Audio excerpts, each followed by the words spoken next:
Professeur, entraîneur, expert, champion d'hier et d'aujourd'hui, mais aussi judokas anonymes, le podcast de l'esprit du judo, c'est maintenant. Hajime. Podgorica, c'est chaud. Et oui, le temps est déjà chaud en cette fin avril pour les championnats d'Europe 2025, ici à Podgorica au Monténégro, quand les orages de printemps ne viennent pas s'en mêler. Mais chaud sur le tapis surtout, où le judo tente de se glisser dans la faille ouverte par la commission d'arbitrage de la Fédération internationale. Moins prolixes en pénalité, les arbitres laissent en effet un peu les combattants se débrouiller par eux-mêmes, ce qui est un problème pour certains qui ne savent plus comment faire quand la troisième pénalité ne tombe pas au bout de 2 fausses attaques peu crédibles, mais ce qui permet à d'autres, qui en ont les moyens, de s'exprimer vraiment sans arrière-pensée, ce qui nous fait à la fois des vacances et du spectacle. Le vrai spectacle du judo, celui du talent, porté à son meilleur niveau de maîtrise. Aujourd'hui, le spectacle a été largement assuré par les maîtres à jouer du judo français, et c'était beau à voir, on y revient très vite. Saluons d'abord la performance de Distria Krasniki, la Kosovare, son rivale en moins de 52 kg, où Amandine Bouchard n'était pas là pour la challenger, elle qui l'a battue 4 fois sur leurs 5 rencontres, dont la dernière en finale du championnat d'Europe 2023. Elle aussi a les moyens de gagner sans avoir à demander l'aide des arbitres, notamment par son formidable Uchimata classique qu'elle a fait briller à chaque tour. C'est en surclassant l'italienne Giuffrida, championne du monde en titre, que cette double finaliste olympique, couronnée en 2020 en moins de 48 kg, s'emparait de son 3e titre européen, le second dans cette catégorie des moins de 52 kg. Même pour des champions de ce niveau, les titres continentaux ne sont pas si faciles à prendre. Ce qui nous offre une belle transition avec la performance française du jour. Le clan tricolore avait fixé le niveau d'exigence en début d'après-midi en s'offrant d'emblée pour un premier bloc final sur ces championnats 4 représentants, dont 2 en finale, et cela sur 3 catégories seulement. L'unique française sélectionnée n'était pas inattendue à ce niveau, à vrai dire, car Chirine Boukli, en moins de 48 kg, était ce mercredi matin tout simplement invaincue en 3 participations à la compétition continentale senior.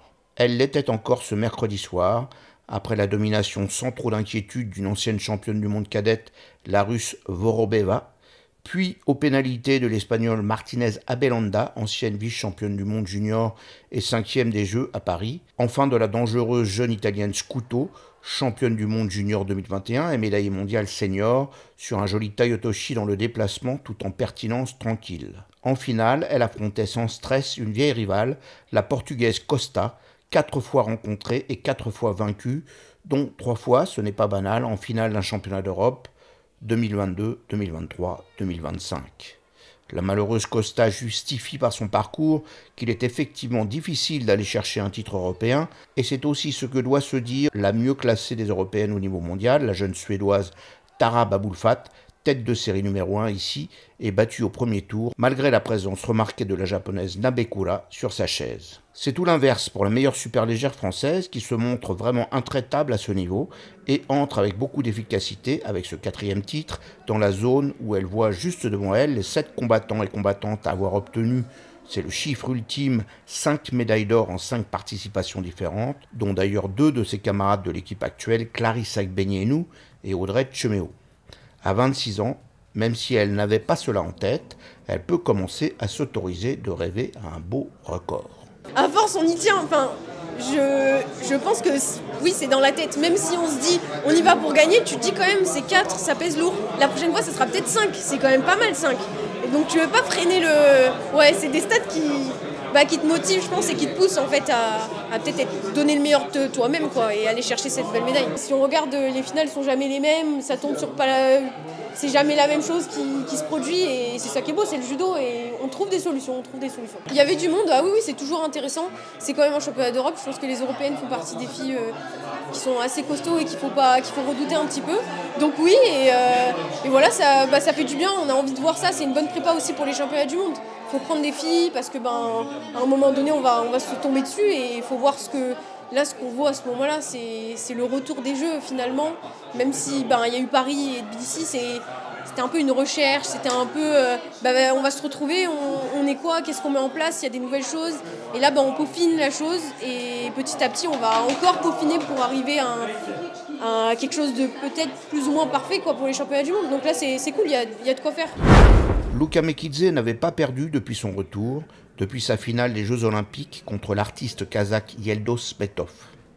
Un tournoi de préparation bien maîtrisé à Tbilissi en mars, et puis le premier défi de l'après-jeu, ce championnat continental moins de 60 kg à Podgorica, où il était engagé avec Enzo Jean, lequel se faisait sortir à son second combat par les Kouchigari du néerlandais Jaring et lui laissait toute l'attention. Plus calme et appliqué que flamboyant et créateur, mécanisant un peu ses sous-témis, le finaliste olympique français se faisait finalement surprendre en demi-finale par un mort-de-faim russe du nom d'Ayoub Bliev.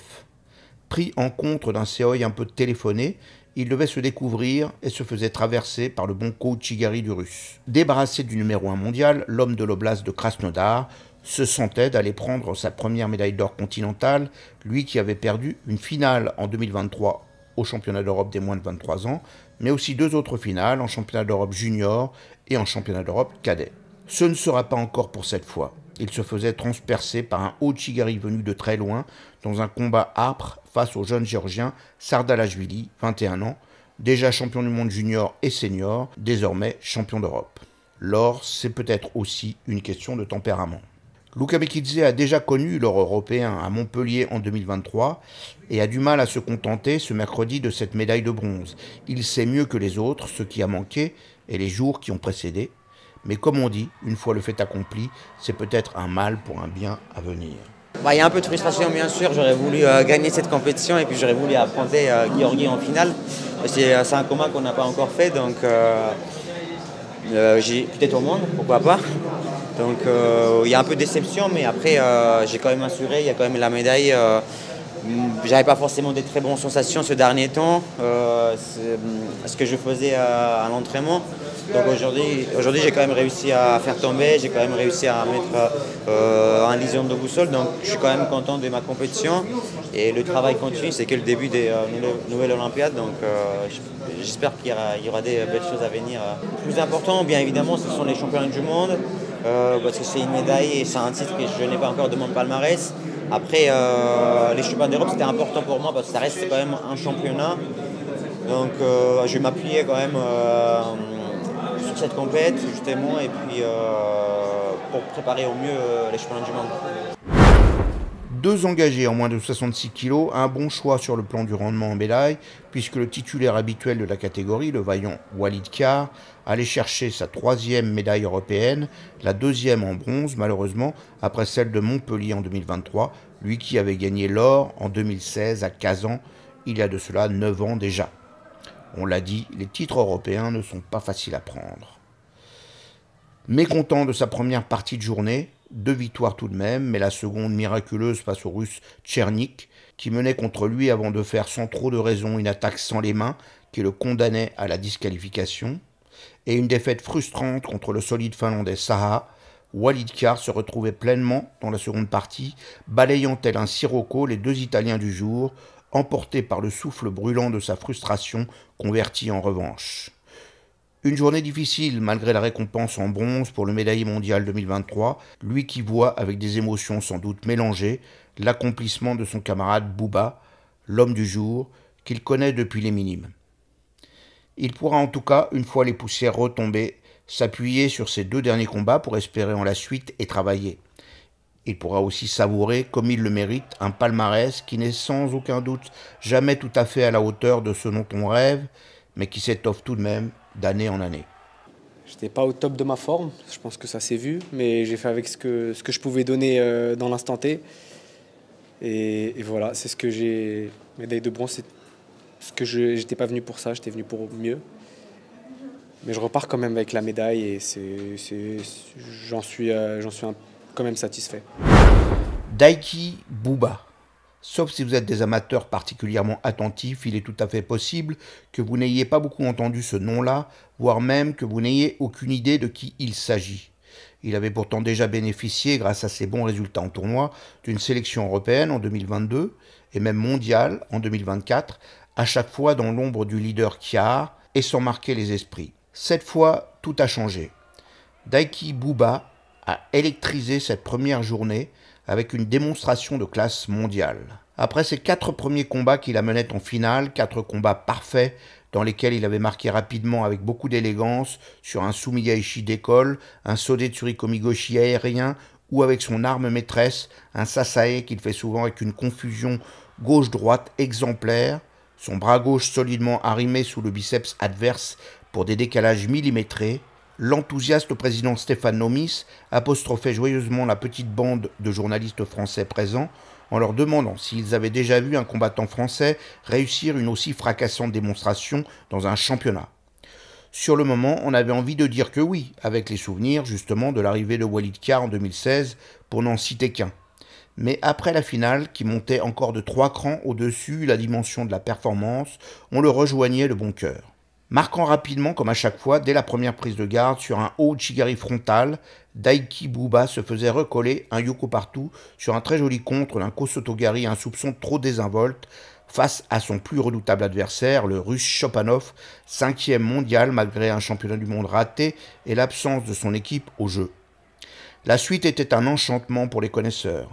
Sobre dans ses gestes, maître du rythme, jouant sur des feintes, des syncopes subtiles, des doubles attaques inattendues, capable de toutes les directions, sans jamais une fioriture inutile, redoutable dans le moindre placement de pied, le champion de France 2021 déployait sur ce combat une nappe d'excellence, toujours rejoint vers le haut par un combattant russe dangereux à chaque prise de garde, moins classieux mais explosif et félin.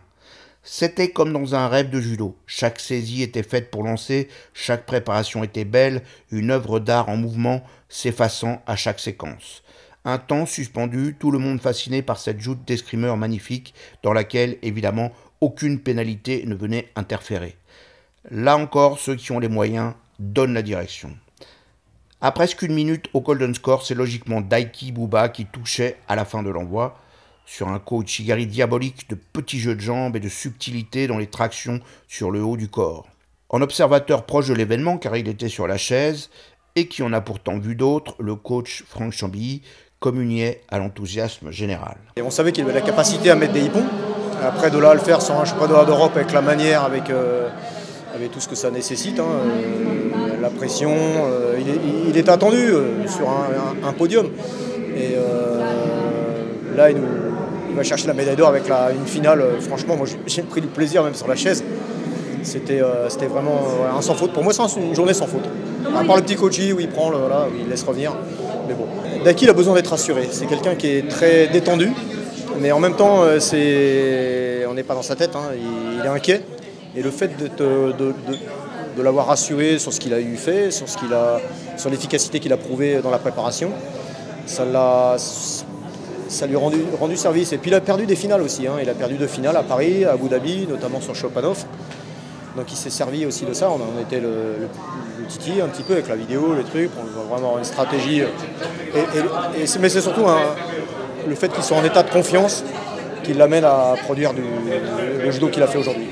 Daiki, avec 2 i, Bouba, 29 ans, a donc inscrit dans le marbre son passage par les championnats d'Europe de Podgorica, le tout rehaussé en lettres d'or. Absent des tablettes en junior, supplanté en senior par d'autres, comment a-t-il pu attendre si longtemps pour révéler au meilleur niveau un tel potentiel? C'est incroyable, j'ai un parcours, j'ai l'impression que j'ai mon premier grand chelem, je l'ai fait à 25 ans. J'ai une seule médaille championnat de France senior, c'était en 2021, 25 ans aussi. Et franchement, après j'ai fait que progresser, j'ai une progression assez fulgurante après. C'était vraiment compliqué entre 20 et 25, je vous avoue que c'était un peu compliqué, mais là depuis que j'ai 25 ans, je fais que progresser. Et je pense que ma force c'est l'analyse en fait. À chaque fois que je fais une compétition, j'essaie d'être le plus objectif possible pour reconnaître mes erreurs. C'est dur parce qu'on se voit de la face en fait, c'est jamais notre faute. Je crois qu'au final c'est jamais notre faute, mais la vérité c'est que si c'est notre faute. Et j'arrive au maximum à exploiter en fait ces capacités pour mettre en place des thèmes de travail et après que je retrouve en compétition. Et c'est un plaisir incroyable en fait de travailler des choses à l'entraînement et de voir que ça fonctionne et qu'il y a du progrès en compétition. C'est tellement gratifiant. J'ai fait les Europes cadets, j'ai fait 5e aux Europes cadets, j'ai fait les Fauges et les mondes cadets, j'ai fait 5e aux Fauges aussi. Et en fait, arrivé en junior, déjà je suis arrivé en junior, j'ai déjà commencé à me blesser, je me suis opéré 3 fois des épaules en 3 ans, 4 ans. Et donc ça m'a mis un sacré coup de frein. Et après, arrivé chez les seniors, en fait, j'avais pas cette quantité. Mon corps, il assumait pas en fait la quantité qui était nécessaire pour être fort. Et donc je suis entré dans un cercle vicieux où je continuais à me blesser. Et c'est seulement quand je suis sorti du INSEP 100% et que j'ai pu travailler avec Alexandre, mon coach de la GA, qu'en fait je suis reparti sur de bonnes bases, sur des bons protocoles qui étaient un peu plus personnalisés et que j'ai pu grandir et réaliser mon potentiel. En fait, j'ai toujours été très fort à l'entraînement et ça m'a permis de garder confiance dans le futur. Mais je vous avoue que si j'avais pas ce niveau d'entraînement, c'est possible que j'aurais arrêté en fait le judo. Mais ce que je voyais à l'entraînement et ce que je voyais en compétition, c'était deux hommes différents, deux combattants différents. Donc je me suis toujours posé cette question sur comment faire pour transférer en fait le niveau d'entraînement en compétition. Et c'est pour ça que maintenant je suis tellement heureux quand je vois qu'il y a le transfert. C'est quelque chose qui m'a manqué pendant 5-6 ans et c'est horrible.